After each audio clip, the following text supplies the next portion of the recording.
অনেক দূরে একটা ছোট শহর ছিল। শহরটা খুব শান্ত। দিনের বেলা মানুষজন কাজ করে, বাজারে ভিড় থাকে, বাচ্চারা খেলাধুলা করে। কিন্তু রাত নামলে পুরো জায়গাটা অদ্ভুতভাবে নীরব হয়ে যায়। শহরের এক কোণে একটা পুরনো বাড়ি ছিল। বাড়িটার চারপাশে বড় বড় গাছ, ভাঙা দেওয়াল আর সবসময় যেন ঠান্ডা বাতাস বইত। মানুষজন সেই বাড়ির কাছে যেত না, কারণ সবাই একটাই কথা বলতো। রাত ১টার পরে ওই বাড়ির একটা দরজা নিজে থেকেই খুলে যায়। অনেক বছর আগে সেখানে এক পরিবার থাকত। হঠাৎ এক রাতে তারা বাড়ি ছেড়ে চলে যায়। তারপর থেকে বাড়িটা ভাঙা। শহরে আরিফ নামে এক ছেলে ছিল। সে খুব সাহসী এবং কৌতূহলী। সে এসব ভূতের গল্পে বিশ্বাস করত না। একদিন রাতে তার বন্ধু সুমন তাকে বলল, শুনেছিস আবার নাকি কাল রাতে ওই বাড়িতে আলো জ্বলেছিল।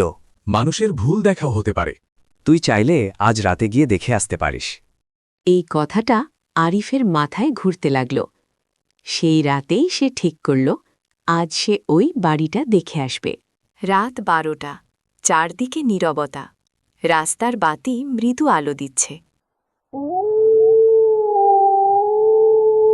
বাড়িটা কাছ থেকে আরও ভয়ঙ্কর লাগছিল। দেয়ালে ফাটল, জানালাগুলো অন্ধকার। হঠাৎ ঠান্ডা বাতাস বইল। আরিফ একটু থামল, তারপর বলল, কিছুই না, শুধু পুরনো বাড়ি। ঠিক তখনই দূরের ঘড়িতে রাত। বাড়ির ভেতরে অন্ধকার। মেঝেতে ধুলো, পুরনো জিনিসপত্র পড়ে আছে। হঠাৎ মনে হল কেউ যেন উপরের তলায় হাঁটছে। আরিফ ধীরে ধীরে সিঁড়ির দিকে গেল।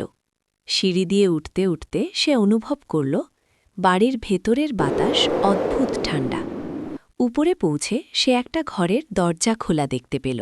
ভেতর থেকে হালকা আলো আসছে। ঘরের ভেতরে একটা পুরনো টেবিল, একটা চেয়ার আর দেয়ালে কিছু ছবি। ছবিগুলো খুব পুরনো।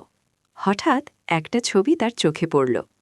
ছবিটাতে একটা পরিবার দাঁড়িয়ে আছে, বাবা, মা আর একটা ছোট ছেলে। ঠিক তখনই ঘরের বাতাস হঠাৎ ঠান্ডা হয়ে গেল। আরিফ অনুভব করল কেউ যেন তার পেছনে দাঁড়িয়ে আছে। সে ধীরে ধীরে পিছনে তাকাল, কিন্তু সেখানে কেউ নেই। সে এগোতেই একটা মৃদু কণ্ঠস্বর শোনা গেল, তুমি কেন এসেছ? আরিফ থেমে গেল। ঘরের কোণ থেকে ধীরে ধীরে একটা ছায়া বেরিয়ে আসছে। ছায়াটা মানুষের মতো, কিন্তু পুরোটা দেখা যাচ্ছে না। আরিফ কাঁপা গলায় বলল, কে কে তুমি? অনেক বছর আগে আমি এখানে থাকতাম। সেই রাতে আমরা সবাই ভয় পেয়েছিলাম, আর তারপর থেকে কেউ আর আমাদের কথা মনে রাখে। ছায়াটা বলল, কিন্তু তুমি আলাদা, তুমি ভয় পেয়েও পালাওনি। ছায়াটা বলল, তুমি এখন চলে যাও। ঠিক তখন দরওয়াজাটা নিজে থেকেই খুলে গেল। আরিফ আর এক মুহূর্তও দাঁড়াল না। সে দ্রুত নিচে নেমে বাইরে বেরিয়ে এলো। বাইরে এসে সে হাঁফ ছাড়ল। চারদিকে আবার নীরবতা। বাড়িটার দিকে তাকিয়ে সে দেখল উপরের জানালায় কেউ দাঁড়িয়ে আছে, কিন্তু কয়েক সেকেন্ড পরে সেটা অদৃশ্য হয়ে গেল।